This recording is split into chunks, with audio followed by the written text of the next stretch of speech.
Let's take all 8 division losers and rank them from worst to first. I'm talking who's going to be fighting for the number 1 pick and who has the opportunity to go out there and actually win their division. Over to the side where I can't see and you can't see, I have all 8 division losers. We're going to pick them, blind rank them, and see who's going to win their division next year and who's going to be fighting for that number 1 pick. Before we start, drop your predictions down in the comments. Don't forget, like and follow. We are going to start with the Tennessee Titans. Let's get a -1 for the new logo down in the comments. This looks absolutely hideous.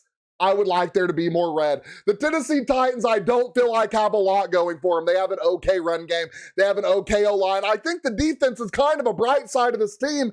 You have to address your wide receiver issue. I have said for the Titans time and time again, Calvin Ridley is not that guy to go get it done. Now, maybe I'm wrong. Maybe they go out there in the offseason. Cam Ward looks like a very dedicated quarterback. Maybe he gets his wide receiver core out there, builds some rapport. Maybe they get a good wide receiver in the draft, even though I do think they are going to draft an edge rusher in the first round. There's still a slew of running backs, wide receivers, my bad. They can go out there and get. This team needs a lot of help. I don't know. Do we want to put them at number 8? God, this team is just terrible to me, but their defense is, we're going to put the Tennessee Titans at number 7. We're going to put the Tennessee Titans at number 7. I don't think they're going to be the worst team. I don't think they're going to be anywhere close to the best team. Next, we have the New York Giants. Now, this one is interesting. The Giants have a lot of opportunities. You got your quarterback. You're already talking about bolstering your Love game. Jeremiah Love. You can bolster your wide receiver core. You have one of the best wide receivers in the league coming back in Malik Neighbors. Your defense, it's had sparks on it. It has the players. Can the coach you just went and got in Harbaugh take all those pieces, put them together, and build a culture for the New York Giants? That's exactly what they need. I am going to rank the New York, and you got the Eagles, you have the Cowboys, both teams that have been prone to just falling off. The Eagles looked absolutely terrible this year. The Cowboys had absolutely no defense. Jaden Daniels for the Commanders couldn't stay healthy. This is a division year in and year out. We see different teams winning. I think the Eagles are the first ones to win it back-to-back and absolutely forever. Let's just put it like that. The New York Giants, I'm going to put them at 3. I'm going to put them at 3 because I think they got the coach. I think they have their quarterback. I think they have a solid run game. I think they have a solid wide receiver core. And they have a defense that just needs to piece it all together. So I can see the Giants going from worst to first, but they're not the best team, I don't believe. Next, we have the Cleveland Browns. And when I say an absolute carnival over there in Cleveland, you got 9 quarterbacks on the roster. Who are they going to roll out? Nobody knows. The run game, Judkins is already hurt. You got to go and solidify. You got to find a guy that's going to be consistent. Because what we've seen from these playoff teams, consistent run game, good O-line, protect your quarterback, and your defense has to be insane. And when I tell you, I think out of all 8 of the bottom teams in the league, the Browns might have the best defense. Myles Garrett is an absolute force. And the way they hit on Carson Schwarzenegger at linebacker, this dude was like almost top 5 in tackles as a rookie. That's absolutely ridiculous. That's Bobby Wagner level talent. Now, can he keep it up? I don't know. We'll see. Will the Cleveland Browns do him right? Is this team going to fall apart? I don't know. Are they going to trade Myles Garrett? Who knows? They need to. Myles Garrett needs to go somewhere and get a ring. I think he's probably the most deserving edge defender in the league that needs to go get some love. I still don't think.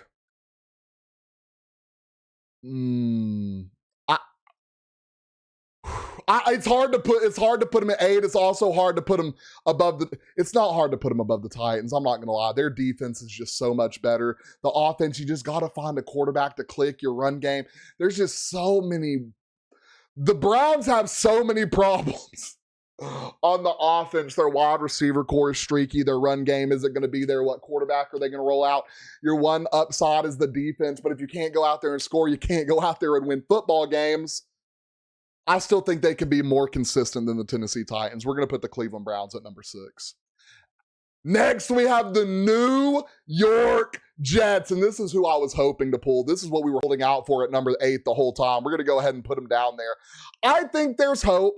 One, I don't know why they want to franchise tag Brees. Well, I get it. I guess they're hoping someone comes along and makes an offer for him so they can trade him. I'm not sure what the franchise tag trade rules are. I don't know if you have to give up a first. I don't know if they can accept any trade that comes their way and the new team just gives them a contract.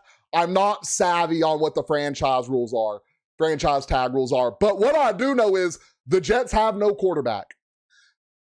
Garrett Wilson is leading the wide receiver room. Are they going to go get someone? There's potential. But the thing is, the offense for the Jets looks better than the Browns. You just gutted your defense. You have no quarterback. No defense, no quarterback. I can see the Jets being the number one pick in the draft next year. There's just not a lot of upside. Your number one running back doesn't want to be there. I'm assuming Garrett Wilson doesn't want to be there anymore. You just traded the best cornerback on your team. You just traded one of the best D linemen on your team. Justin Fields. That's all I have to say is Justin Fields. Is Justin Fields even under contract anymore? I don't know. They might just be going in the year with no quarterback at all. Now, there are options out there, don't get me wrong. I would not trade for any of them. I would try with all of my heart to sign a free agent that wasn't Justin Fields. Next, we have the Detroit Lions, who obviously I think we can all come to an agreement. Probably the team to go from worst to first. They are in such a tough division, though. I'm talking the Green Bay Packers, the Chicago Bears. We're not going to talk about the Minnesota Vikings, which is funny because the Minnesota Vikings are out here talking about they're going to sign this quarterback, this quarterback, this quarterback.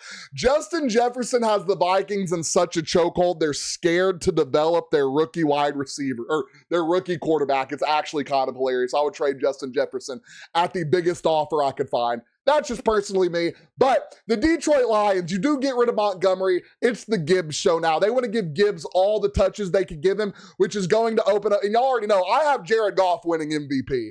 So I can't have Jared Goff winning MVP and not have the Lions going from worst to first. I feel like this is the clear candidate for the number one spot. You got the quarterback, you got the run game, your wide receiver core is crazy. Your defense, it's good. It gets banged up and beat down, pause, like a lot of us do. Whoa, hold on. There's a lot of, I want to say, opportunities for the defense to go out here and make. Maybe you get another D lineman in the draft. Maybe you get a cornerback in the draft. Your wide receiver core is already solid. Your run game's already solid. You have your franchise quarterback. You're just building, and you're getting depth. And you just came off a year before where you won the division. So Detroit Lions, I think, are the best option from worst to first. Next, we have the Arizona Cardinals. I think the Browns are better than the Cardinals. I think we messed up here. I think we're going to put the Cardinals at 5. One, the division they're in is full of absolute demons. The Cardinals will not beat the Seattle Seahawks. The Cardinals will not beat the LA Rams. And I don't think the Cardinals have an opportunity to beat the San Francisco 49ers. You're going in this year, you're already wanting to move off your quarterback. Maybe, now my theory is with the Raiders that the Cardinals are going to jump up and take Mendoza. If they jump up and take Mendoza, there might be an opportunity. I just don't think they're going to win the division. My trade is you send Kyler Murray, you send 103, and you send a first next year to trade up with the Raiders, take Mendoza. You already have a good wide receiver core, an insane wide receiver core, might I add. You already have a good run game. They come back healthy. They're going to be solid. The defense has sparks. You can draft defense later in the draft. You can draft depth. You have one of the best tight ends in the game. You have generational talent at wide receiver. There's a lot of opportunities for the Cardinals. If I was them, I would be calling the Raiders right now and asking, what do you want for one of one? We will give it to you. Unless it's Marvin Harrison Jr., who I still think is going to have a crazy breakout year. I think he's due. I think you just got to get him the quarterback. Cardinals at number 5. I just don't see any way they go from worst to first. At number, whatever we're at, 7, the Las Vegas Raiders. I am putting them way too high on this list. When I tell y'all the Raiders are way too high on this list, this team has no wide receivers. Thornton, maybe he can, turn into something. Maybe Betch can turn into something. Brock Bowers is an absolute dog. You have Ashton Genty. You have a frame you're building around.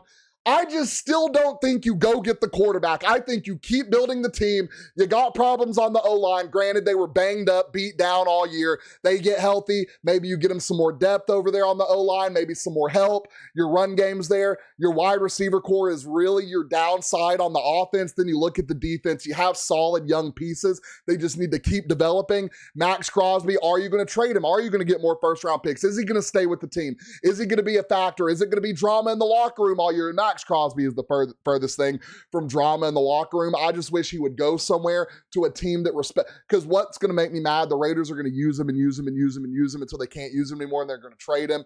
He's just not going to be good. It's going to be ugly. It's not going to be fair, because teams like this will roll over on you the moment they don't need you anymore. So I think Max Crosby needs to request a trade. I think that would be good for the Raiders too. I think you get multiple first-round picks. I think you get a first-round pick for Crosby. I think you do the trade with the Cardinals. You now have 4 first-round picks to work with, 2 this year, 2 next year, something like that along those lines.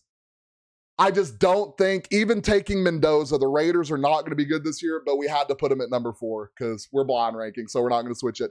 And last but not least, the New Orleans Saints. And I'm not going to lie to y'all. The New Orleans Saints coming in at number 2 is pretty interesting because that division's up for grabs.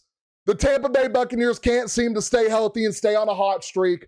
The Falcons' best defender, what they had 2 years ago, they didn't get any sacks on the defense. They went and got a guy, 10.5 sacks. He's out here beating up police, probably going to prison, maybe potentially, maybe not. I don't know. They let murderers play in the NFL, so I don't know. Saints, Falcons, Bucks. Who am I missing? Who am I missing? Who else is in that division? Am I losing my mind? NFL standings. I'm going to be so mad when I see this. National.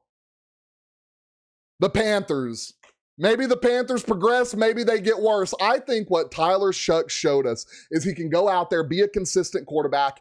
Maybe you bring back Alvin Kamara. Maybe you go and just keep building your team if Alvin Kamara wants too much money. I can see the Saints going from the bottom to the top, not because they're a super solid, stacked, flushed out team, but because the teams they're going against really haven't shown anything. The Bucs have been lackluster 2 years in a row. The Falcons have been lackluster 2 years in a row. The Panthers do go out there and almost get a playoff win over the Rams, but throughout the season, they've been lackluster. They're hot here, they're cold here. So I can see the Saints doing it. So this is our official worst 2 first. At number 8, we have the New York Jets. 7, we have the Tennessee Titans. 6, we have the Browns. 5, we have the Cardinals. 4, the Las Vegas Raiders. 3, the Giants. 2, the Saints. And at number 1, the Detroit Lions. Ladies and gentlemen, what I need y'all to do down in the comments, let me know your top 8 worst to first. Don't forget, like and follow.